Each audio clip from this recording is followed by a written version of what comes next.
Alejandro Magno, también conocido como Alejandro III de Macedonia, fue uno de los líderes y conquistadores más legendarios de la historia.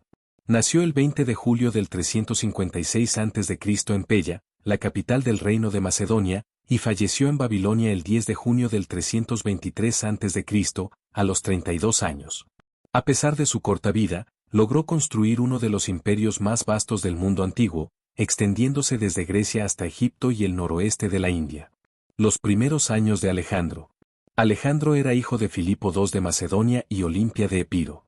Desde joven, fue educado bajo la supervisión del famoso filósofo Aristóteles, quien le inculcó conocimientos en filosofía, ciencia, medicina y artes. Esta educación le permitió desarrollar un pensamiento estratégico y una visión amplia del mundo, lo que posteriormente influiría en su forma de gobernar y conquistar. Desde temprana edad, Alejandro demostró su habilidad como líder y estratega militar.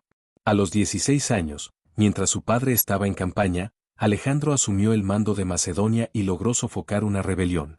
Ascenso al poder. En el año 336 a.C., tras el asesinato de Filipo II, Alejandro asumió el trono de Macedonia.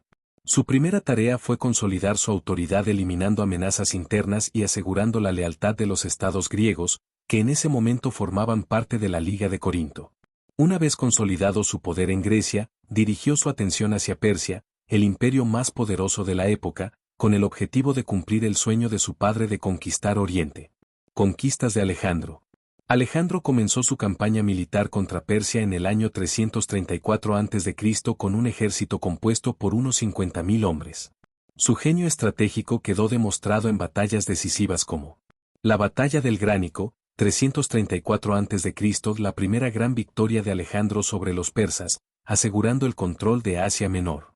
La Batalla de Isos, 333 a.C. enfrentó y derrotó al rey persa Darío III, marcando un punto de inflexión en su campaña. La Batalla de Gaugamela, 331 a.C., considerada su mayor triunfo, esta batalla selló la caída del imperio persa y consolidó a Alejandro como el gobernante del mundo conocido. Alejandro no solo conquistó Persia, sino que también fundó numerosas ciudades, siendo la más famosa Alejandría en Egipto, que se convirtió en un importante centro cultural y educativo. Alejandro como líder y visionario. Alejandro no fue solo un conquistador, también fue un visionario que buscó unir las culturas de Oriente y Occidente. Promovió el matrimonio entre macedonios y persas, adoptó costumbres locales y fomentó la mezcla cultural en su vasto imperio. Aunque algunos de sus métodos eran considerados brutales, su capacidad para integrar culturas y crear una identidad común fue clave para el éxito de su gobierno. La muerte de Alejandro Magno. Alejandro falleció repentinamente en Babilonia en el año 323 a.C., bajo circunstancias que aún hoy generan debate. Algunas teorías sugieren que murió debido a una fiebre tifoidea, malaria o envenenamiento. Su muerte dejó un vacío de poder, ya que no dejó un sucesor claro. Tras su fallecimiento, su imperio se fragmentó en varios reinos gobernados por sus generales, conocidos como los diádocos. Legado de Alejandro. Alejandro Magno es recordado como uno de los más grandes conquistadores de todos los tiempos. Su impacto no solo fue militar, sino también cultural.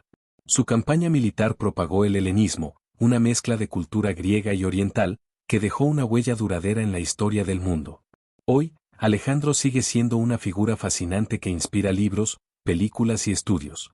Su vida demuestra cómo una combinación de ambición, estrategia y liderazgo puede cambiar el curso de la historia.